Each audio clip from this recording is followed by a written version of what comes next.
faithful. Hymn number 25. Hymn number tamanga.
Number 19.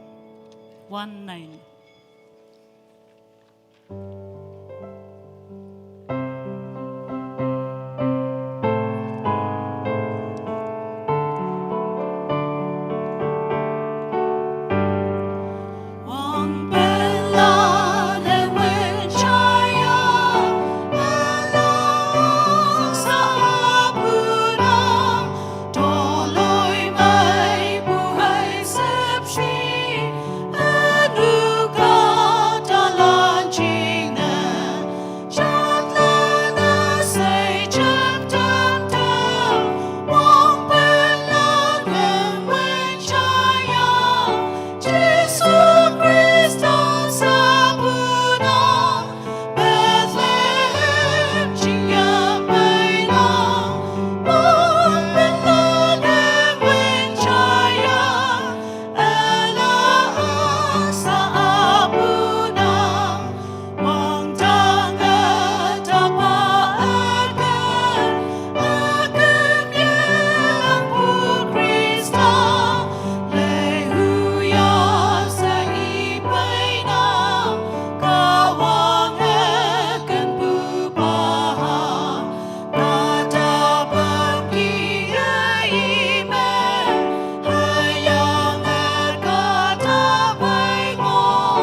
hymn number 3 to 9.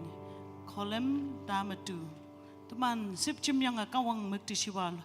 Tambua ia kenbu hayang ia teman de. I mai bu cheng teman na. Engwan bu chana meng na tamha se. Hadawo ngau tamnang. Hymn number 329. Epishow na meng gamang mulan cham shayong.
Teman bay haruba taidam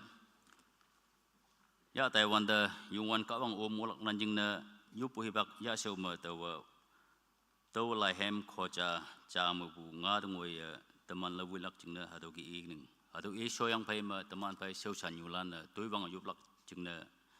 tongnang yi lu bu hem yungwan pade mongmai hem lok tau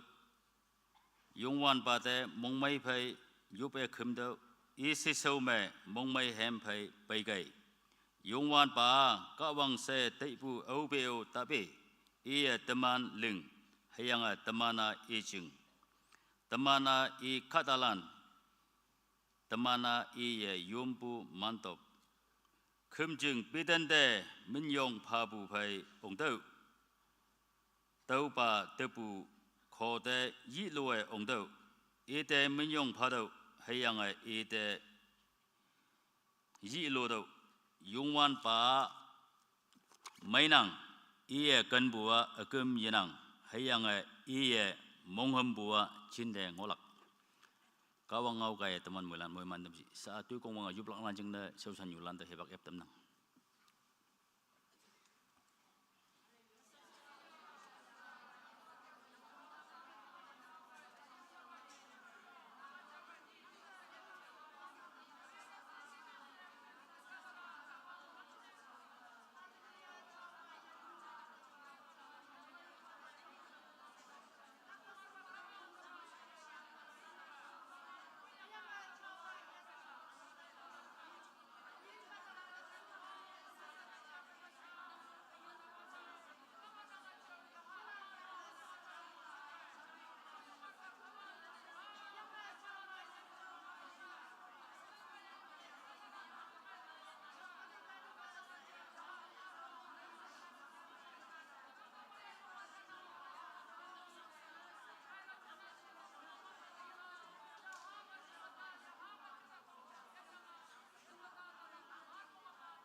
teman baik teman Nyumba Sushanba yang staff sa iman kong an baptis pumenok plinam jubli da medam yalak jingna tangonang tau kaya tinyi bu taidam wilak jingna numan si soma tau yongnang tinyi bu kum jingda KPCM mondam ngopu Kristan Melan Shudi Yua Shudi Ye Shu ngo bay balan yin kem oyong balan numan hangshin payok yang ge numan moilanda mongmai bu hayang welcome ada obang na chaidam nang teman moilan hado ba nok chumbang mo sojang ka wang ngau chai bu I hem lok bu I di yup bu teman moilan ya hai pum moi ima wong nang moi man tau yang chele yang mongmai ma yo yo nok te yelak nan jing na yo bai do bu bai nan ok sot tan gayo sa numan ta mongmai bu ngawlan bai jam se hado ba yo bai do bu ngawlan chaidam nang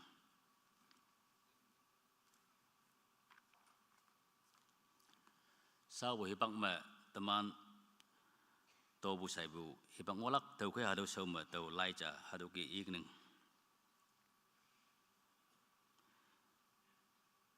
isu ba koren tu aleng wok mubu tatungoya tau ba tei dau ya awe khai e tei la kai ie khai e walak hayang e awe wang mane tei la kai ie wang mane walak kata lilie hangga yoi kan mong me mong hage phado hapoi ningnai yeche kangai yeche hangjingne ka wang mong mai sai phabu kanang hayang noman wongpong phai senyai se ka wang moiman bu phabu oklak tau kaya noman chinte numan wongpong numan taulak hayang tui mai asai singna nyai nuhoi taulak sabu hebang ma tobu hay monglong phabu tau namlol anjing na sosan balan hebak ep tamnang Hymn number 195. Tua asai panang Jesu nang những phương áo trái na ở cơn cho mơ non tự chôn lo tao ở sai pa la cơ nang chinh nơ say ang nang cha nang chinh nơ say ang nang mong pu ta về linh la nang chinh nơ say tao ai yên ngô la tao sai pa nang Jesu nang thơ pa na nang nang wang pu mong chang ki tao ya linh tham pa nang ching nơ say ang nang cha nang ching nơ say ang nang mong pu ta về linh la nang ching nơ say tao yên ngô la tao sai pa nang Jesu nang mong pu na tao pu ngao mai nang ya yang sinh na tham ne nang ching na say ang nang cha nang ching na say ang nang mong pu ta linh la nang ching na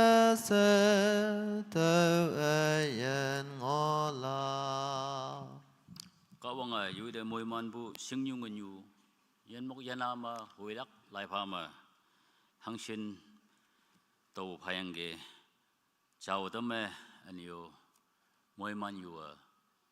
yêu lắc nan những nơi sâu san balan demu yêu bây giờ tông năng manda cinta sepsi yang akan debian kamu ba semalam be nang môi man dam yang ke hatolan yêu mà sinh nhung ngân nhu mà yên to bu mà yên mốc yên nam mà hồi lắc ya pha mà sa kadang sin phayang cái mà yak mo man da yawang nyo yok sam mo lok yang boy nang min ma sa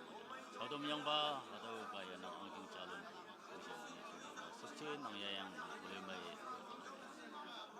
hau ya bu pha yok ya phan mo lan da mai ma sepsi nang chimna to bu pha semalam be nang min chao tam wa kum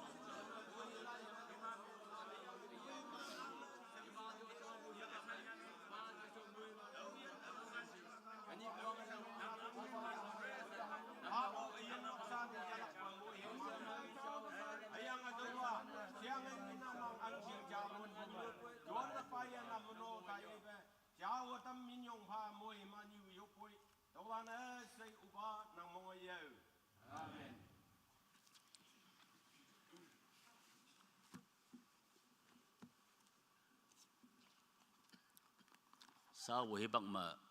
tak palan jing na yublak heling yu yublak hado show ma dawa teman pai lam woi lak nan jing na lai cha hado ki ikning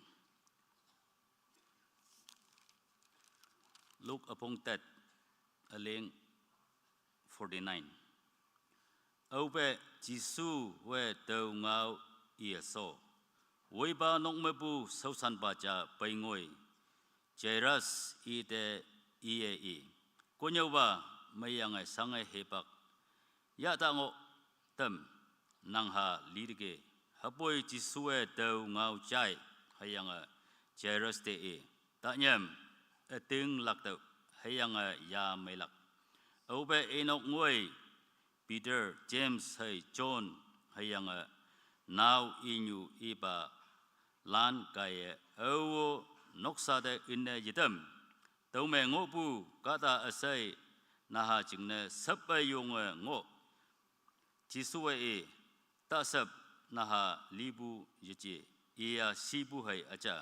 hapoi iman asai ide haye ngau hang jingne lidebu se imane sing hapoi jisuwe ya yang me pai hayang nyik lâu ya mai ya yang ye hayang nung lâu hayang ya de halak atam halak jingne jisuwe ngau pha ka dong yu mai ma teman lewan de tak halak wan de teman sing yu ngu wun na nan doi wun na mai lak yam tawai muli nok ta tai nang hayang boy moi lan mai yok hayang boy hado bible mi wa hango teman ami ha ba hango expenditure jinang ba nan do yun ba singyu ngu yam sausi mong sang yong ba symbol ma ta nyam ating lak to hango ami jinang ating lak pun yang ba hado tak mai dembu hado sa ye ba libulan noi hado yang jina tambu hado Bible menginang teman obe ku ya boy Israel bunga do leda ya kai mosa Israel lan woi dai wan da yang ma singyu ngunyu ngo yang jamba yong la ya yang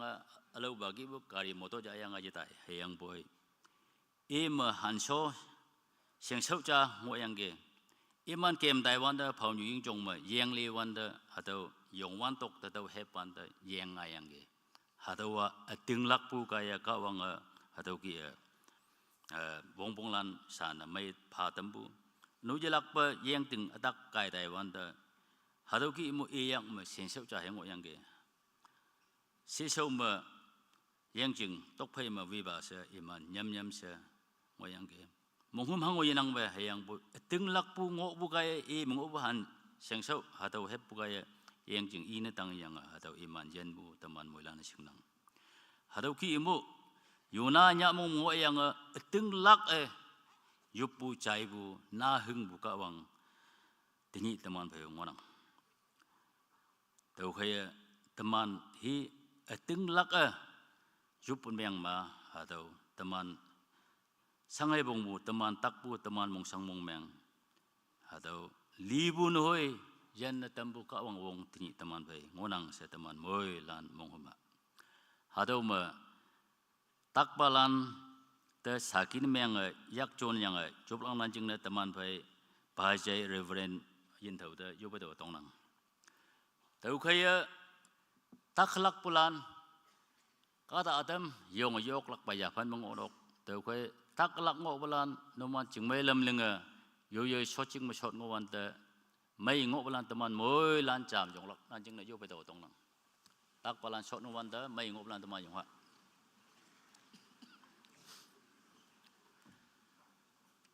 ngau yang bugi atau ma takpalan iman menyan yang pengo nang ma buka talan menyan pha yok ba yoi takpu shinleng ma awi de cham he bong bhase yok pengo nang ma buka talan tawai muli nok mo nang anio atau ma pengo ulan menyan ye pha isi ma atau yang atau ngo ulan ma no taklak bo sausi ngo nang ma yoyo amagan yoy ma hangai tak ya be atau bo kan bong de chon yang ka wang de ateng lak yup yang maha do maitam laka owa mo nang sa teman moi lana sao ki taklak palan menyan pha palan menyan ye pha palan yunong batak palan tawai muli ngo tak ngo palan moi lan te to yo pa anu yelak pa mai ngo bu teman o teman ki yok lak ba takitin ameng mong sang mong meng pe nei tam ba tini hanga mong mai to le mai ma ka wang ang tam yang yelak pa 2024 wong peng kam nang lan jing na ni atan jang onang simai wa ma mong mai thole me ma ayan amai ma chumai wan ma teman moi lan pau tuk yang anu wong peng ala da moi man bu ba wong peng da ya lok yu lang lan jing da ka wong teman pe ngo siu si teman bulan tak palan jing ne mai ngop lan teman o mai ang tam si teman moi lan ngawai yu pa Chào yang ayan kawang. anu lan teman da jin de sepsi ya yang Namin tak pa manang kaung ba nang sepsi nang ya yang hepak Sa atong mga teman mo takalak po mong sang mong meng Di mana tinglak po kaya. Yoyoy lang po yan na tambo siyang. Ayang amay at tambo siyang. Kanan mo hatoy lang po siyang. Kapato mata nang sakin ni miyang iyahawa tamyang. Yan ko ang ba? Moy lang tang may tempo ya. Ayang atin niyo ito manakachagap siyang maosyang kayang mo nang makakina. Takay din mo mo po na dyan. Jesus tama mamang dang kawang ng saksiya ko. Juday mong siyang bubeng ko po na dyan. Jesus Christ. Ito inulong sa mo po na kawang wala yung may mong siyang bubeng ko po ang dang kawang mo po. Chow yahaman mo po. Ating laka yupon yang ma. O mayo po minaw sinabi na daw niyo may niya na ang dang kawang minyan ng kayo mo lang daw. Nang sausan pa daw river na po. Iman suan po suan yung iman sibo ya sa usang dang mo. Ang dang kawang ay chow yahaman mo. Nang halana nang ajoy kumcing ba. Wang dang kawang din niya na. Oh, biya siya nang chap. Mulino.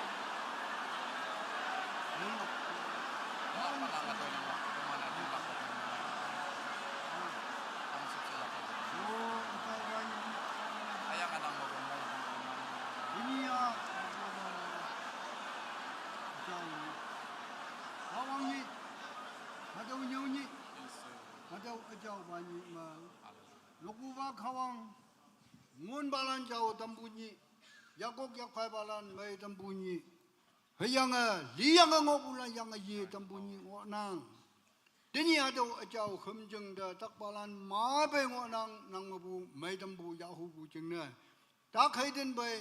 nok de le yina tadam nang mai damsi hayanga aduma hadu de bai bu yok bulana lai menyanyang ada baksama iman hanyang ngonang Nukuwa doman yopu ba jamsa iseling mubu dakheden dane damdo ayang lawo so na tamdo hospital ma kada ma dakheden ngonang oba hado ni maidam bunyi ngonang yenyi bunyi ngonang ajaw ni ngonang hadaw ni ma nanga deni a daw samay na mga dikisa hospital bulle ilak alam mo yaptam si ayan kawang awiyo mongsang mong bubay takay din bay hanggaye buyapan ma ang niyan ba kawang sipsi magalay ba hayangan nang yayang yakatun ba hayangan mo landa may tambuson ba sa tong buwan daw aso ba nang mga yo amen.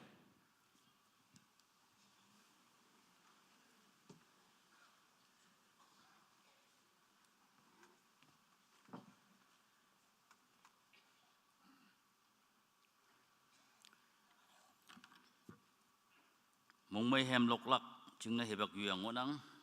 hadaw title of the song hadawa ang ba tok te ang ba te ide kema eman kung de hem lok lak chung na hebak ep tam nang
Thui wanga yup tambu sabsan yulan.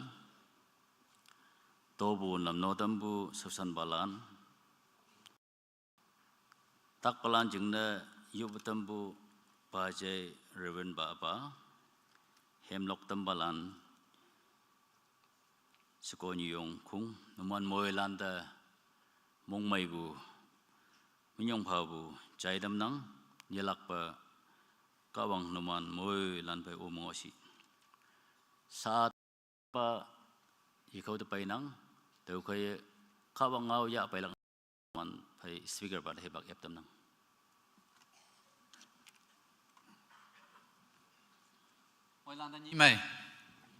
Praise the Lord. Hallelujah. Kawang namin yung fanang. Hemlok bulan sa hemlok bungi wanda. Tayo yung omong hong libu fay lay ngo yang ki. Kata adama yo ngomong tatak i serious pe hak yang ki. Kata adama mong duhubu hak i boya chi do pasi sing yang ki. To ke jing melam lang ha. Mong duhubu lan sa along lai yisi dai be. Kawang ngau jai men halak jeng nang ke. Hang ei fe yo fen ni yo pu hayang atau ni ya sang pu mo heman. Ni na kawang ga dalan haga achau kum jing ma pe yang a. E mik ti siwa da ma. Kawang gak dalan ia jauh kemjing me peyang kawang ngau caya. Kawang gak dalan ke sepesayang i de menyong pangok buah hangsin mai bu. Tuman ayana ini yok bu. Kadong yo gak dalan ngok na. Ngai ni yang dia hang ini meng lak ini yok bu kadong yo gak dalan. Hayang boy. Second minute nong ma. Kawang de menyong pa ke sepesay emik ti siwa dam ngok lak hangsin mai bu. Hadawa ampu mo daw na yesang bu. Ayang ampu mo sak yok bu. Hayang ini ne kawang ngau kawang hema. Libu nok ta tai bun hoi kawang mik ti siwa tam bo hem lok kama hang sin to man de doi le mai do. Tongok na. Okay, i a chau khum jing ma pai balan moi lan da kawang moi malak. Hayang doi le mai msut ke. Hayang khum jing de pai bo to man moi lan yong nyam libu pai pai nang wang sum pai nang. Hayang boi jam lui wang sum pai tait mong ma ta sut. Itchenga free. Doi le mai kawang ngau chai ok lak ne. Hayang chu dei tu loi mai ma suat nangang ke kawang tu leng lak hayang chau ya ha ngan wong ya lak tu man phe om lak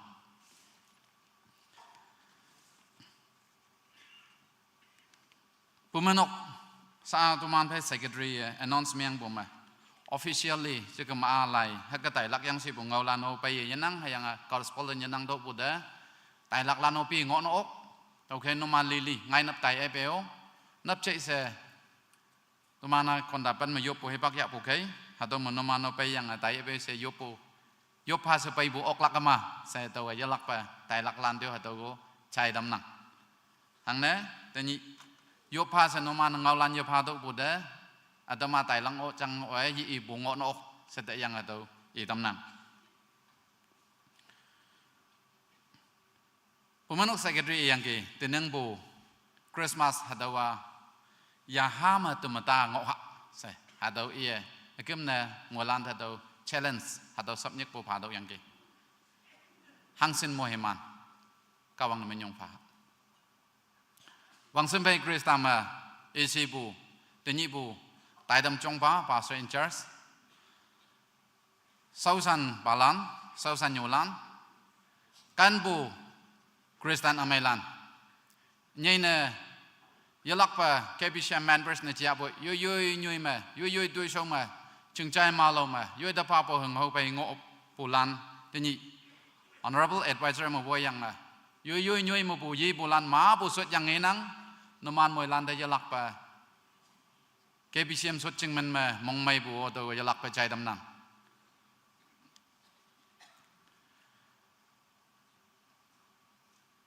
yalak pa Pai bo bang nyua say de Christmas salam wang na do chai dam nang teni moi lan chom sa ga jing ha bu kon da min mong ma ha mi e bu ki e bo menok ya ha ma ta ma ta ya si bu ha do pai ha do le le bi bi se ya lak pa hang ka ta ma ta lak yang hang ke i de se ma pai ha do jing ha lai dai lak teni ya ta ga de yang ki nyom ba ya phok up x lampu tu ya apa ibu kai, ibu permission ya yang, atau mu continue miang lakaya sedek yang ki hayang boy iya tayai pe ada nang da Christmas ma mai da ma yanang bu kai tinyi nang ya bua introduction chali ya nang sempalan atau mu ya tai lak kai ya bu ok lak se hints ching a fa do yang ki tau kai do ching na do te yang ki ngaya ma dang ya Christmas program chuan tai lak tinyi ya do da champu ne hayang moi lan se ngaya lak ching ne ching a ka introduction ching a ya lak pa do la ya tai lak se ka wang a pa bo chu dei phei ching a do tam ha lak ching ne sa ki ne meng lak ching ne yong nang moi lan yo batan ke hayang a ya lak pa cham se lai tai ha nhây nè mang mu lắc tay ta ngô ngộ bù cái hi bạc lầu ya lắc chứng hà bù ars mong mà hàng hi cao wang ngau sa kia nè miếng lắc hay đâu sinh ya yang ngày mùi lan châm se mùi man tan lắc ya lắc chừng nè mùi lan ya lắc bên năng yup mà tan cái cao wang ngau cha haki inang Luke chapter 3 verse 8 Luke chapter 3 verse 8 Luke apong lem aleng tat me noman mong lap tiki se hawe oklak tuai leng dau noman mong lap tiki se hawe tuai leng dau tau yo poi bak ya kan ayen ye ba ka wang uba nang men yong nang chao liang chong tang ma nang sau san pa nang ngau ke yang sakin meng lak chen yong nang yen nang chon ya ayang chimpu pang nyu ha da ya lak pa cháu ya hang an wong ya lak pe iman da ngau tam si moi lan cham se moi iman tau nang mek ti si wa tam anye na wang tang ka wong moi iman fau se wong yu chi se mem yu poi u ba nang mong ya amen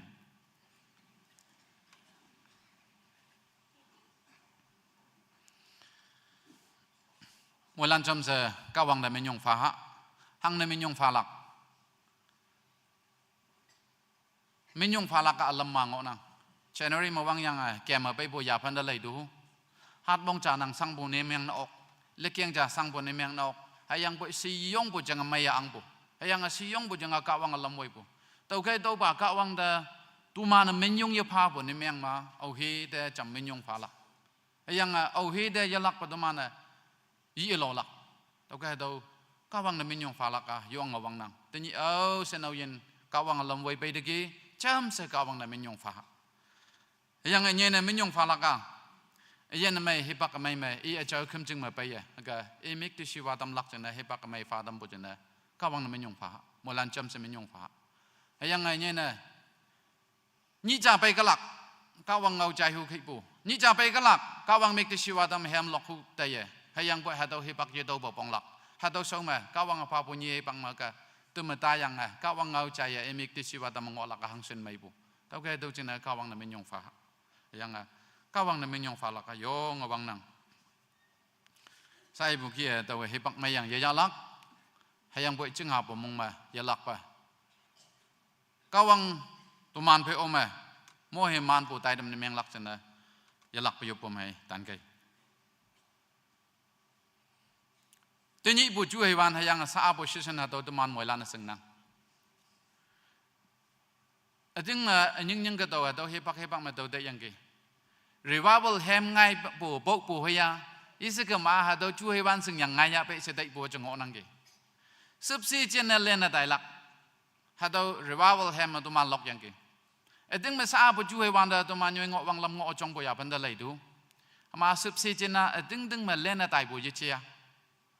hayang kan bu sa moi lan tu man moi lan chiang e nang kan bu ya ban da lai wan de hami bu kan bu he tini bu kan bu ya ban da lai du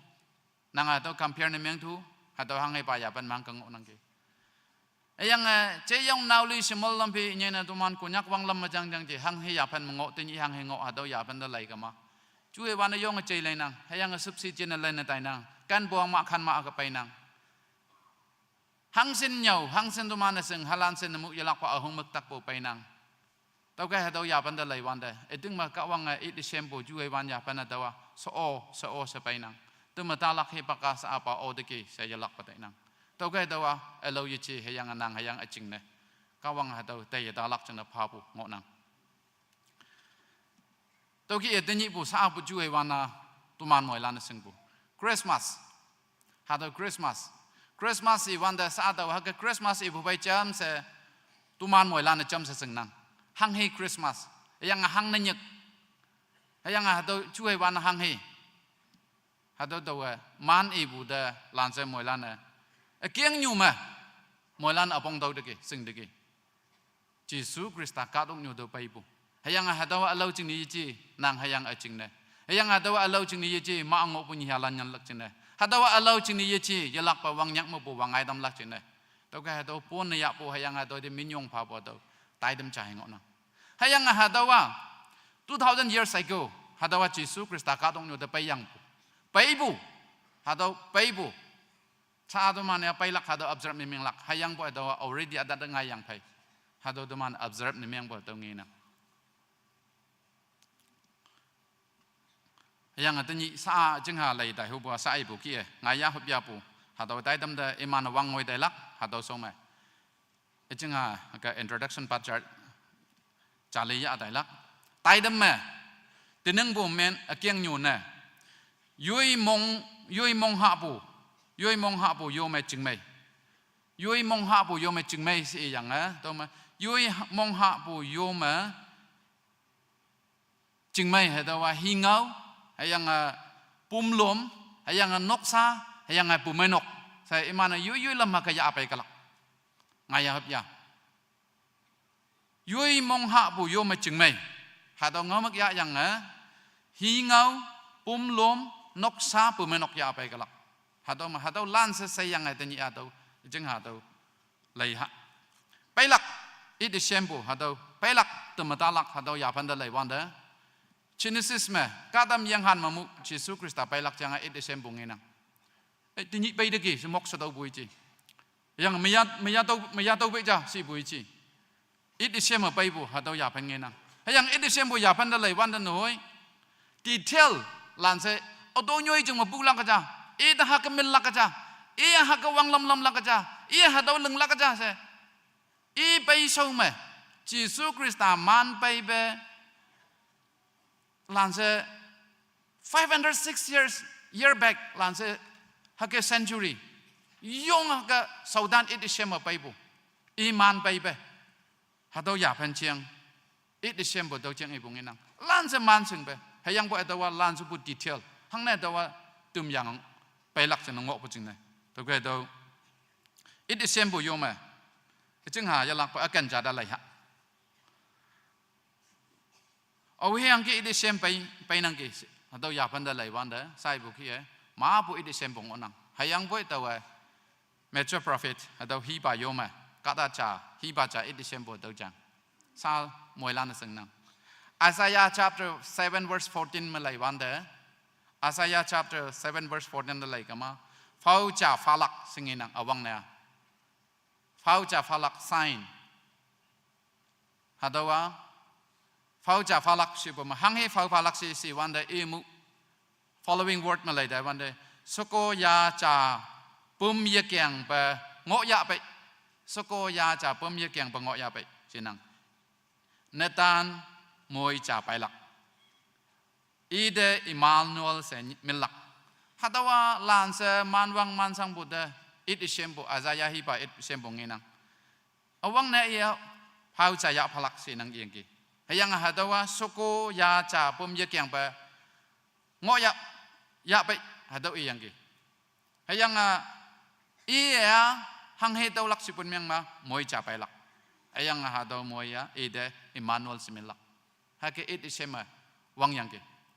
pai kalak cha sikema hak ngo kalak cha sikema ngo no ok si chi ngo lak hadawa Isaiah hi ba it isembo yang emu it isembo ya pan da lai wan da Isaiah chapter 9 verse 2 following mengelak hayang boy tawa yi ngolak no mana do ibu oklak Isaiah chapter 6 verse 2 following ma obey lai lak ai dong ma sa abu ki mu ide Emmanuel similak si yang pai ma hayang iya wang lam lak chiang adom ina hayang iya wang lam yang ayalak pa nya ne yen adam lak chiang hayang iya yalak pa nya ne พักตั้งมาวางลำมาได้ละยังอังจิงอ่ะกำยันนังละหาดูจิงอ่ะไปลักษาบุยจีงวยก็ลักจึงเนียวสายลักปะดูดิเชมดูปะดูอาจจะให้ไปงวยก็ลักฮักงอลักฮักมันลักสายจีไปเรื่องตามเรื่องตายบุตรด้วยชมฮักงอลัก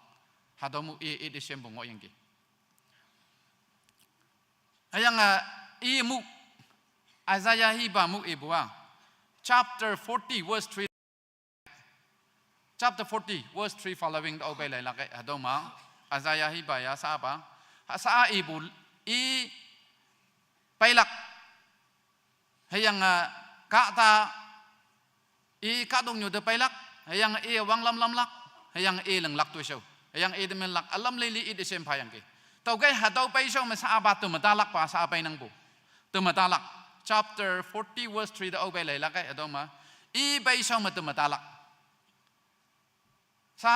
เดเซมบุหาตัวไปส่งมาตัวมาตาลักเชียงอาซาบะอิสยาห์ chapter 40 verse 3เอาไปได้ลักไอ้ตัวมาตัวมาตาลักเชียงตัวมายังเอาหนัง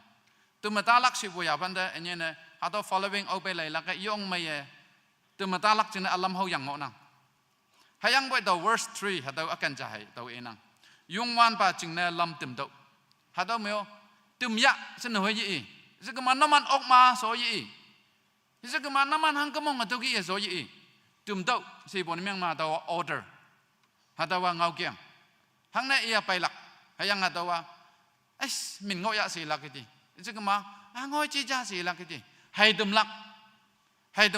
ตัวว่าเอาให้จึงไหนมีจึงไหนบุยจียุยจึงไหนยุยเย็นให้ยังยุยนกซาจึงไหนตัวแกตัวมาอาซายาฮิบายโอใส่บุกี้ฮักไปลักกะจ้าฮักไงลักกะจ้าฮักมิลลักกะจ้าสิไปยังไปไม่ทราบปะจึงไหนตุ่มตายะหาตัวยงsystematic มาก็พายังกี่ตัวมาตาลักจึงนะตัวยังกี่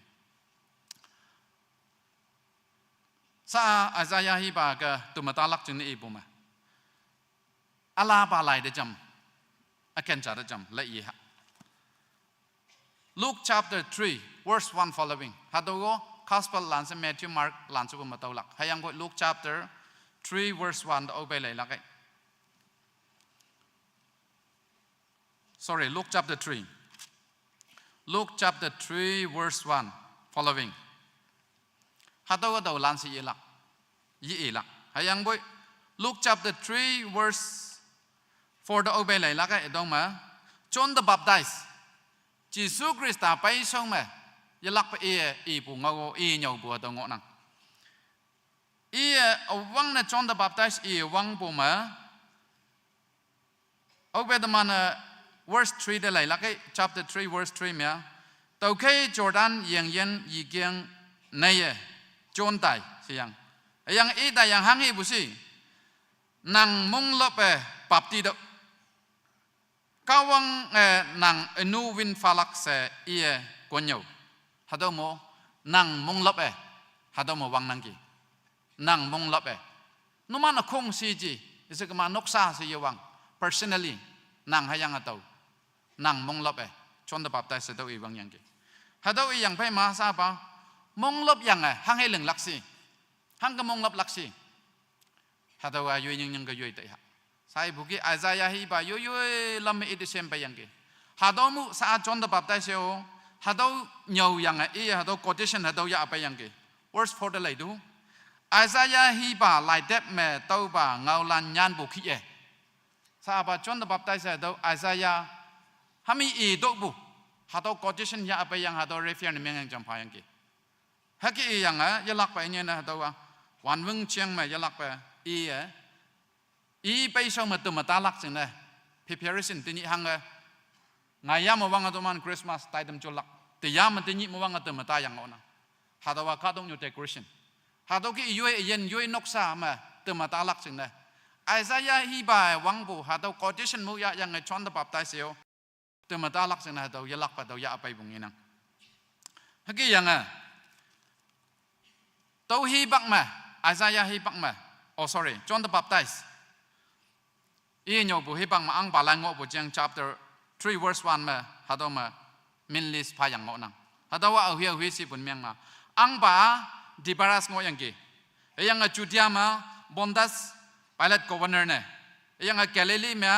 Herod wang lam wande yang inau Philip Ituria hai Trachonitis yikiang me wang lam wande Epili me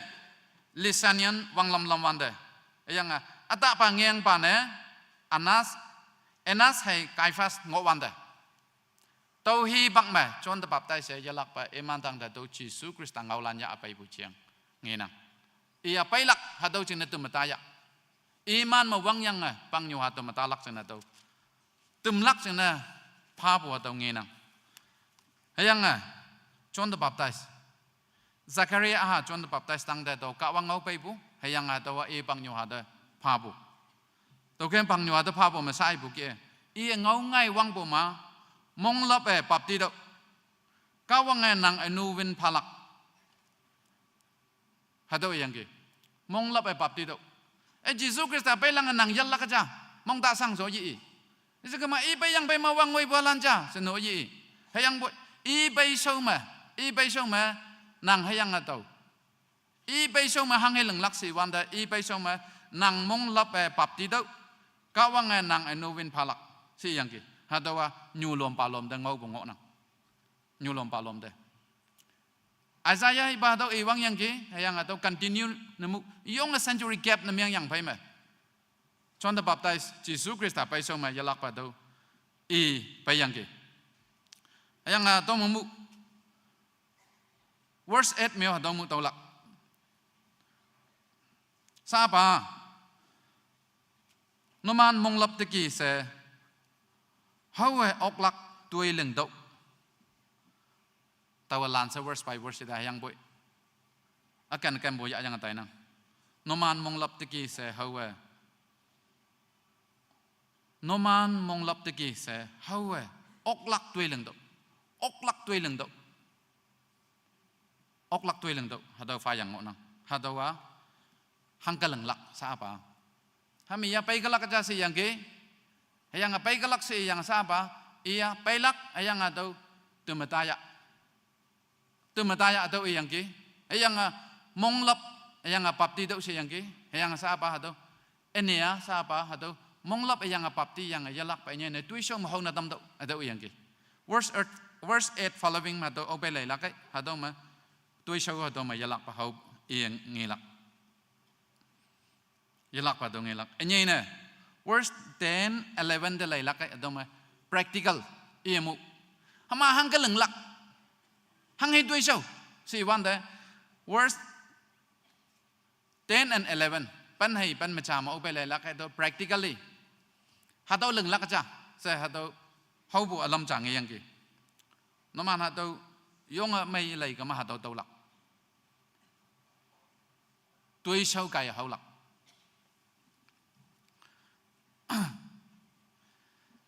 ni cha mo wang hadaw ma alo me chi hadaw yup nok ma ka ta cha da hangai program ma tau bi ha ki tai dam cha ma tai dam li li ma nok so ma yum lak ching na pha nang bo khai ket ma yu ward ma chi ka ma alo da ka nang no man ward atau nam no ke no man ward atau nam no ke se envelope fi ban de hangai tai dam li lim pha nang bo khai hadaw wan da ka ta cha yang ki pastor oi tawa ke BCM me hango ini yeseng basok anak mengok buka daca tahu oh yeseng lak ma sai te sipu hayang bu hado ki iwan da halan sen bu pang nyu ha pai bu yu ma tahu hang ke seng ok bu si no mana si yang ke ha ke da fa ka da me nang bai tahu idmu ya temu tong yang ke nok sa ja da hama nang yu pa bu seng ok te ke se nang hang ke seng bu si sa da ya da tong yang ke nang ayo papo seng degi se nang hang ke seng ok si si wanda sau san pa atau maya tau papo yo papo hado seng ngai inang kiyo yes hang na yes seng lak nang ta inok asok anok chama yang nang awo yingi lak ma seng mu ta inok ka dong nyu meo hado sa cover ne meng lak seng ne sau san pa la nong nang sau san nyu la nong nang yang nang hang ngo chong yo papa hado lan se sa tau yong tau bodo no man screen ma tau LED ma hang kenge tau ki teman sengnang hadau sa ye ji apa kak wang atuman tuh shawangina apa kak wang atuman tuh shawangina tuh ke hang na yang ngelak tuh mana cau si ya kan ngengok nang ja si banda tahu oh hiyo je seng lak mate yang ke yang tahu hang oi ji bu mate yang ke yang bu eting mah ha ngok nang bo yang no sin yes oh hina hang ini cia bu ejue yong long mai na sokona tan si hadau meo ma bu jumbu kinginang hayang bu nang personally lan se seng yang ngok nang hayang nang hang hitui sao hatau bu menok nang ngi yang ngok nang hang helam menang hang hitui lang hatau hayang bu menok ang tu apa ka wang chau si nang da lai yang ngok nang tau ke tu practically leng lak seng neo hatau ma jalak pa tau i yang ngok nang yang following the obey lai da lak sa apa verse 12, 13, 14 hatau malai ke masa apa department wise ma dai nang bu department wise ma hatau wa John the Baptist Jesus Christ pai song ma hatau wa yoi nok sao leng lak wong pong yang mong lop ye lak wong pong yang hay yang nok sa sa ji khong tep atau leng lak wong pong yang se verse yes 12 ma ka ngen sai balan de verse 12 ma ka ngen sai balan tu man moi lan jenang enye ne Pharisee Sadducee lan imana ata pa ma imana yong bu angai ngau kum chuan balan sikma ngeng balan sikma religious wang lam hatau ki bungok buke hayang boy iman activity sa cham yemai hatau ching ne iman da enye ne 11 12 13 14 hatau da laiwan da yo department pe ngau bungok nang sa apa ka ngen sai balan pe ngau bungok nang hayang konyo balan pe ngau bungok nang hayang kieng phat lan pe ngau bungok nang hayang hatau ki iman pe department wise meo hatau hangai baya pa mahang kengo adawa lengi lak yang hayang adawa Jesus Christ ta paiso madaman adawa tumata bo pai ngok lak yang hatau department lili mai iman hatau ya apai bu toi so ngok yang ki John the Baptist hatau alo ji Jesus Christ ta ka dong nyu de paiso ma lengi tumata ta lak ching ne hakata bo ma sa pa obey verse 15 16 de lai lak ai John the Baptist iya hak leng pai do bude iya hak nyok do bude sa pa ka tong nyok ta ya ai adawa ding ding ma asa misaya pai lak si bua hatau chia hi balan it sem pai bu hadawa ding ma hatau chia misaya sa hatau chia si in ka tong nyok ta ngu nga yang ki ka tong nyok ta ki do bude i mu sa pa chau si i declare ni meng yang ki chau si yang bu si i bu ngau ma ka sa pa tawa yang ma bapti tam lak ching na pai bu hayang pai apai ma pai laka o tau ja tau ke tau jana tum ta ya se sa pa hau tam bo tau ma verse 15 16 tau ha tau i hau tam nang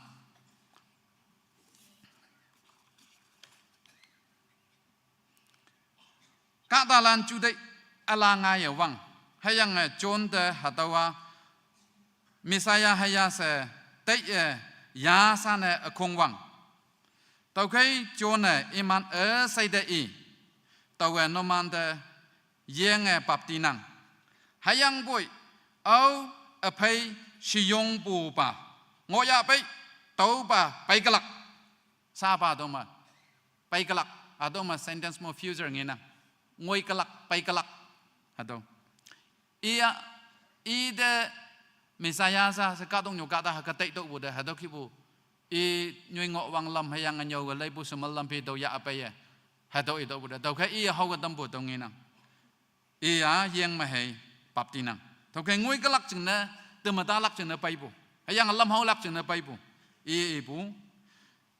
to we no man yeng pap ti nang hayang boi au a pai se yong bu ba ngok ya pai to ba pai ka lak i ya som wu lan no hoi to yawang iya no man de yaha achau me hayang wan me bapti phalak sa ba chau si John the Baptist ta ho tam yang ki yu lam ma ka nyau lai pai yang pai me hayang yu lam leng ye lak ching na lam ho pai yang pai me sa ba John the Baptist de ai atawa Messiah ya si i to bo de tau yi chi tau kai ngoi ka lak a pai ma pai lak a to cha ha ta ho tam bung wa nyu lom ba lom de hayang atawa akong de hayang atawa society lili de Oke tini tomanya na kan bu Kristen ka dalam. Iman temu ibu ini na Farisi Sadusi landio. Tawa Abraham uhuja, Abraham haja, Abraham pay buja. Se hatau ki sahata ai, hatau yalak keji iyang ki. Tini atau makan bu Kristen ka dalam tu mano. Tau bu song ma anyua Kristen ngok bu apa Kristen ngok bu. Hayang atawa Kristen family ma bu si bu do wang ngoi bu yici. Hayang Yesus Kristus ka dong nyu da pay bu. Hatawa yui ma ating lak po hayang mong hom po daw tuman activities ma yanang kama I pay po kay sa hayal lak kaji tau kay daw ching na I pay so nga tuman at tumata talak ching na daw ipungin ang ayang Jesus Krista sa ibu ki already pay po Jerusalem I pay po bu ministry no wang ngoy so po sa iya Pukap ex me ibu iya ngi changi wang tong po si bu kay Hayang mak yiyok pema atai busi bukai. Hayang asa apa ini si yulak second coming of Christ. Sa hado mongok palan tu mane atau tan bolang ngok nang. I bai bu jena observe memang lak jena tu mata bo ngok nang. Hado tu mata bo bai jam sa tu man mongchang, tu man cudek tu man yaha tu mata bo ngok ya. Hayang tu man tu mata lak asa apa Yesus Kristus kadong tu je pai lak. Hado mata man eting lak bu pai lak pa tu mata bo ngok ya. Tu man atong lak hado cah ngok nang. Yue yen jeng ne. Hayang mong lap yang apapti yang pailan hado mongok balan teman moi langok na monglop debo nica hayang nica apapti debo hayang sa apa teman de tui shau kai yalak pa hado yalak pangenang hado wa ting lak pu mong hom bulan activities leng lak chuni pu hado yoma nang hayang atau om ya hado hay sa teman yu nyeng ka tau tai lak chai ngonang hayang Bible mabu kata cha telai ha hang he pa ya phan ma hang ka ngok hayang a do phem e hang he pa tui sau leng Apostle Paul tawa ki wanda naman already mong dong dai de Apostle Paul si wanda Apostle Paul la hang he background mong adaw nang ayong mai sing na Apostle Paul la ia yong man ba kai loi ba kai jihudi ka tha kai I si bu noksa ya phan ma bu ayang bu Apostle Paul la ia ni cha Jesus Krista manya wanda ba min den hoi sols min yang ngok bo he pak ma Kristan lan da sang na dam lak Kristan lan pholak ha do ya phan ngok bu kai Thomas ka ma I pho bu ka wang ngai I den yak bu Thomas ka da Kristan lan pai sup sa lak jing na dai bu he pak min yak bu ji Kristan lan chum bu nyoi de ngeng lam ngo bu nu hoi ong ya yang iman pholak iman toi de lak jing na dai bu kai hayang boy Jesus Krista au be ite nyek ya be tamaska phi phang ma tau ni tau ya mo wang ya lak pe e phana pha bu hayang e tui leng bu hayang e seng bu sa ba Jesus bin lan pe jam mong lop yang pe mo voi do no hoi jam alau la ne do ka da Jerusalem sang adam yang pe do ka da ji ya I ha to man da sang adam lak jing hai voi bu ma ha da dat ngo yang ki ite no hoi ha da wa sat lak jing hai voi bu ma pho lak jing hai voi bu ma hayang bo iya sa apa obe Jesus Krista ya pe ya yang pe ma e hang heleng busi 13 epistle e hai nyan yang ki Jesus Krista pe si yong se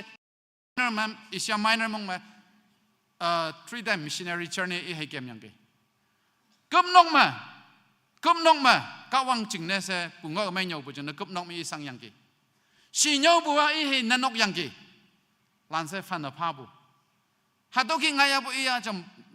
dok pay la ye bu kai ini sih ma qualification hayang background itu kema iman community ya pun lagi kema iya ini ordinary kat dai ji bu kai hayang boy so mo bu nyoi ngowang lam lan sa dau yang ki Kristen da sang na tambu kawang nyik yang pay masapa pan pa kawang jing na sa pan pa se so si ya pen so yang sap kum ne yang e bu si Timothy da e dau yang ki Apostle Paul mu e bu Timothy chapter 2 Timothy chapter 4 verse 7 mengilak tau hok yang ki hayang akum ngo ye tau ok yang ki no hok yang ki akum ngo ye tau ok yang ki ha tau Apostle Paul Timothy di ibu ngok nang te nyong du yoi jeng sagi ni jom meng bu kai tau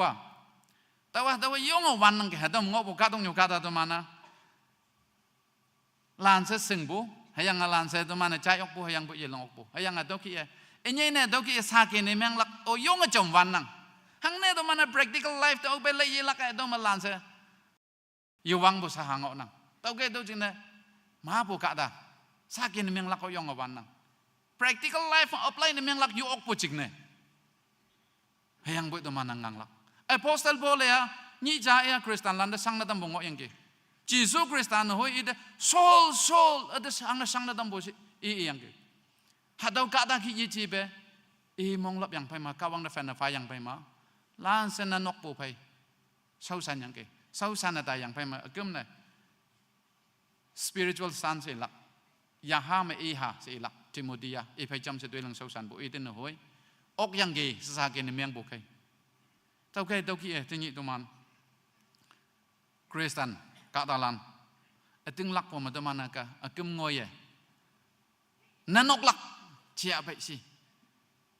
ngọc lắc chia vậy si tao cái lắc vậy yuy nhưng cái yuy hay tệ nhau hay yang à hạt đâu Bible mong ngọc hạt đâu vậy từng hay yang sa tu mana itu ni hạt đâu mà tu mà ta nang nok so nok ada ngai tu ni lampong lepi pu malan se Jesus Kristus nok sa je ma hangai Mary nok sa je ma hangai alo bai ji tu ni na tu man ka tu ma famous ni yang ko hangai si Santa Claus no lampong lepi pu ma akan pi ma hadau tau nang na halana dong yang yong mong mai nang hadau ya tu man yen na dambu ba ka wang yichi hayang hadau hang na tu man hadau example na ya bo si hadau hang na famous na yang bu si Jesus Krista noksa ayang noksa de kem bu yichi Jesus Krista noksa yichi even Jesus inu Mary noksa no yichi Santa Claus yang alan se jumin he ang yang hangai tu meda yang si tuk yang akan pibe tau nok sang na hadau hang na famous bu si hadau hang nang bu si hadau jenga tu man moi lan sing nang ateng ba hadau imina Saint Nicholas se pungong me dong nang heyang ia enye na Holland mo bu bishop ja heng nang hayang bo activities lengbu doi show da obai lai la ka ia yong ka da lan da yeseng betuai mai lengbu hayang yogi sang balanda jambu hayang yuwang yingoi balanda yalak pa ka nomnobu hado doi show da yang imana ba no ngai yang wang bu ba hayang hado session ma ka nomnobu ngai yang ba i lan se sa apa imena ha ka dong nyo ya dai bu ngai na ai chi su pe ting lak pu hayang mong hom bu yen yi bu ya tau lak ka iman yang hayang bo iman activities nyoi ngok wang lam kai sa apa lan se ka hau tam bo dong ina to ke do ma cham se bu Kristen ka da lan tani sa tu mana tai lak hayang sa tu man ya lak ka tu mana ni cha pap ti yang ki mong lap ti ki hayang sa tu man hangka Isaiah hiba it shema paibu hadau it shembu yoma wangai mo heman ya oklak ma tu man om lak chia chon the baptize continue ni meng yang hadau pailak sabat temetaya si pom tu man temeta pom om ya hayang enye ne iya yang mai bapti yang ki ya ha hai wen ma bapti lak hadau wa pai kalak ngok nang ja se tok pu hadau ti ni tu man chin ni chang ngok phalak tu man jeng nyoi jeng dum dalak jeng tayang ngok nang ni si yu gelak hadau wan da tu mana yen bu yu mo om lak chia hayang iman jeng sa warning ja hadau mi lak pa do fa yang ngok nang warning Bible me do warning pha yang ngok nang hadau warning do lai ha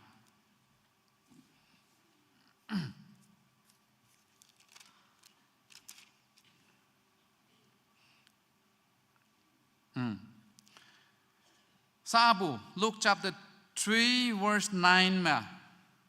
aya me phek pi akawalak jingne sahamu wa timdiki elek amei yelek pu pi sai aklak hayang wan ma chaklak sa apa hadawa samu tum yang ngok nang hadawa alau jingne ji nye na tinyi hadom ngok balan tu man moi lan jingne to ibung nang hadaw warning pha yang ngok nang pai la kaja i doi me leng la kaja i wang lam la kaja i yal la kaja hayang i pai so sepelak chana mong lap yang ngoya alam lili ki pe yang sa apa warning pe jam tok buang enye na doma ayam phek pi aklak pi akabalak ayam phek te nyu du ja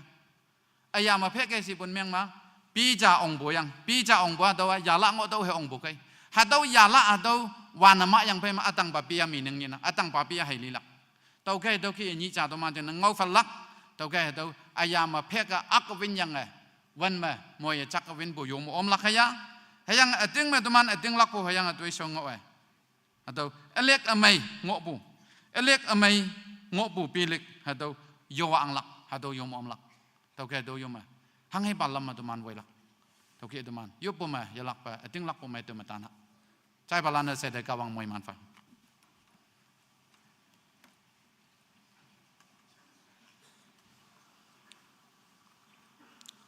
tu itu melok lak hem number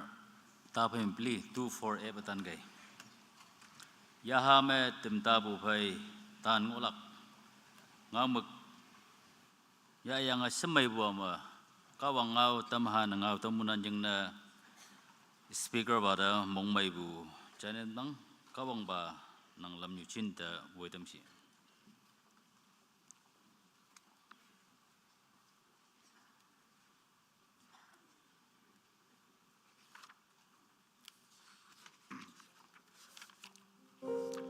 so kuma teman moilan dong ya loka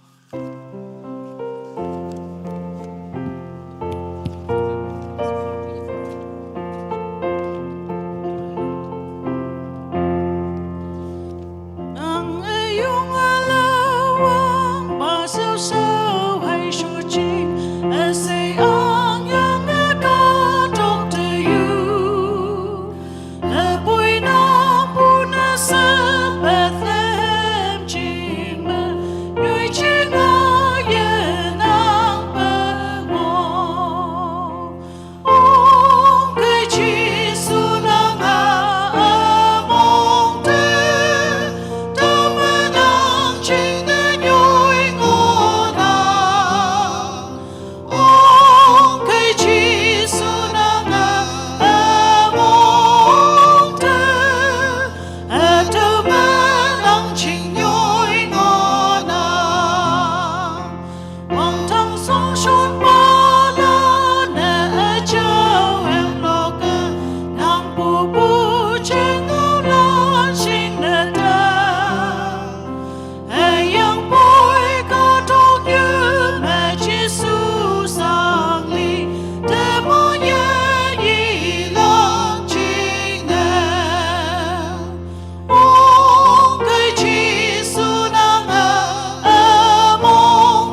Yui tâm yub lak lan jing na ngau mực chai ha tau kia ngau tâm mu nang. Ngai ya wang Christmas program gần phê mà ya tại lắc ha tau New Year dong ngồi ya tại lắc ngang tau khai semai bu mà tại tâm lan ya lak lan jing na chú sĩ ban meng bu lima mong gong bu ngau lan meng hang o pai na ta tâm ba se teman moi lan yu pa anh nè tin nhị bu có nhiều ba teman ta ya ma tem ta bu pai tan ngau lak ha tau nhiều tâm yang ke trái ba lan sa na teman tak meng ha yang boy trái ya yang mong chang ang yang ha tau kai teman lam bu tam ha teman lei dai wan ta au leng pang bo ki bu Christmas New Year ha tau wan ta teman ata oleng ni mo mai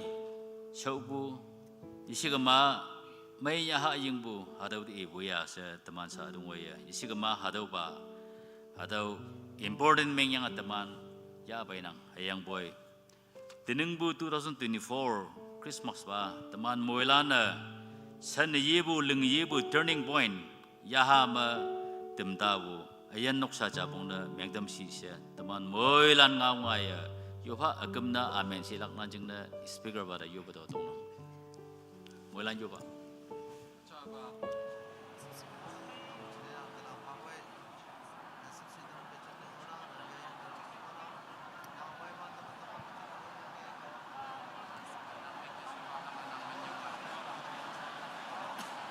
Sân san ba vui yang vui vui lâm mà mày đâm dạ như này dạ vậy ở xe qua ngồi bàn thằng Miyazaki này miếng yang gì nàng ở châu ya ha ngat ngồi yang ama buka dah tuman ngồi lan chăm chân nàng make the shiva đâm nàng ngồi lan nàng ngồi buat chân nàng yang ada tahu tadi tuman nàng kawan nàng bang ngồi bàn thằng saya vui vui như này vui vui tôi xem này ngồi lan bên nàng các đồng như mày như mày này có cái sang của mày không sang không mày của mày hay là gì không sang không chung mày hay là chung mày bằng mày chả nếu cái gì tôi là mày bằng đặc biệt bằng vì không sang không bằng Jesus Christ ta các đồng như mày của mày chung mày của mày ôi lan nhân là đồng của mày mà ai yang mau bằng cái này cho lắm hay là gì này bằng đặc biệt Mano kanya lang pahangay pa may motive yang ko nang ataw dili. Eh, sewang tang kawang nang